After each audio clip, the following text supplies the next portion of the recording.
kalau anak ibu ingin dimudahkan pengetahuan oleh Allah, Allah yang punya ilmu, Allah yang punya pengetahuan, Allah yang punya wawasan segalanya, semua tidak luput dari Allah.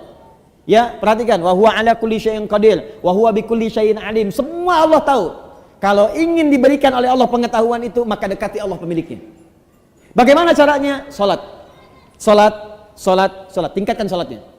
Maka anak ibu jaga betul disiplin salat. Masih ingat nasihat Nabi? Jika anak usia 7 tahun ajari mereka salat. Usia dia 10 tahun menjelang balik tidak mau salat, maka berikan pelajaran yang membuat dia mengerti. Berikan pelajaran. Kenapa Nabi meminta anak salat, salat, salat, salat? Karena ada korelasi antara salat dengan kepintaran seorang anak dan kebaikan seorang anak. Jikalau anak dari kecil sudah rajin salat, demi Allah Bu, catat kalimat saya ini. Kalau anak diajari salat dengan benar dari kecilnya, maka anak itu dewasa akan tumbuh menjadi anak yang baik dan pintar. Itu sudah rumus.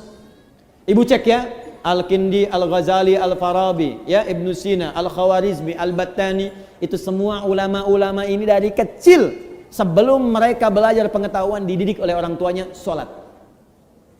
Kedua, Al-Quran. Al-Quran. Ini ada rumus langsung disebutkan oleh pakar Quran. Kalau dia baru terlahir, di usia setiap bulannya, maka putarkan Al-Quran setiap juz setiap bulan. 1 bulan 1 juz. Berurut. Misal, bulan pertama dia lahir, juz 1, Al-Fatihah sampai 141.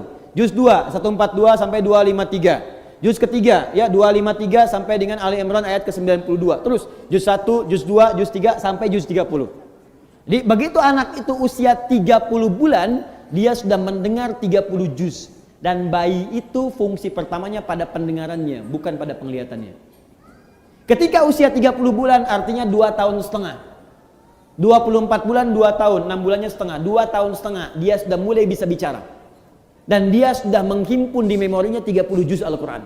Anak itu, ini sepakat para pakar Quran, hanya tinggal diajarkan menghafal Quran 6 bulan, hafal Quran 30 juz. Di 3 tahun anak itu sudah hafal 30 juz. Ibu cari Murattal 30 juz. Misal dengan speaker aktif atau yang lain, ibu putar aja di rumah 24 jam.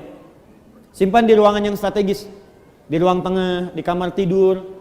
Saya biasanya di rumah itu di speaker aktif ada sesuai dengan tempat lah. Di setiap kamar kami simpan speaker aktif, Quran 24 jam aja putar. Di ruangan tengah ada di situ. Jadi tiap hari yang terdengar Quran. Tiap hari. Itu suasananya beda Bu, akan lain suasananya, beda. Ibu buka ya, ada kitab namanya Bidayatul Mujtahid. Sekarang banyak digandrungi, kitab fikih. Fikih perbandingan. Bidayatul Mujtahid ini Bu, itu tentang fikih perbandingan, tapi yang nulis dokter bedah. Dokter bedah, dokter spesialisasi bedah, hafal Quran. Dari hafal Quran ini belajar fikih. Hafal Quran, hafal fikih, kedokteran. Ibnu Sina, hafal Quran, hafal hadis, hafal tafsir, kedokteran. Al-Khawarizmi, hafal Quran, hafal hadis, ahli matematika. Tuh. Hampir semua. Ibu kalau nggak percaya silahkan. Dan saya coba memulai membuktikan itu, ternyata banyak dampak perubahannya, betul itu. Ya, saya belajar Bu, saya belajar. Dan ternyata fisika itu banyak yang bersinggungan dengan nilai-nilai keislaman. Ya, di bab gaya aja, gaya gerak sama dengan gaya dorong, F1 sama dengan F2. Ya, apa yang masuk itu yang keluar. Gayanya tinggi, pukulan kencang, rendah sedikit. Sama, iman sedikit yang keluar pun ibadahnya sedikit. Imannya kuat, dicas kuat, yang keluar ibadahnya kuat. Nah, sekarang anak fisika itu belajar untuk ujian saja. Anak sekolah belajar hanya untuk ujian, makanya ilmunya nggak dipakai dalam kehidupan. Saya sarankan begini, mumpung masih ada waktu, ibu dekati Al-Quran. Dan dekatkan anak-anak itu dengan Al-Quran. Itu Allah akan tingkatkan tingkat kecerdasannya. Kalau hafal dengan benar, itu minimal 3 kali lipat. Ada korelasi antara peningkatan kecerdasan dengan hafalan Quran. Antara hafalan Quran, karena Quran itu punya kurang lebih 52.000 kosakata. Penelitian menunjukkan orang yang banyak hafal kosakata itu akan berpengaruh pada wawasan. Dan karena dilatih cepat menangkap pengetahuan, dilatih cepat menangkap informasi, Quran itu kan paling dahsyat Bu. Belajar fisika, begitu disampaikan masuk, dibutuhkan keluar cepat. Biologi, dihafalkan masuk, keluar cepat. Makanya orang dulu, orang Islam dulu, itu walaupun mereka ahli biologi, matematika, bahkan kedokteran, itu rata-rata semua penghafal Quran. Masya Allah, itu dan kepake ilmunya gitu. Dan sekarang pun masih dikenal.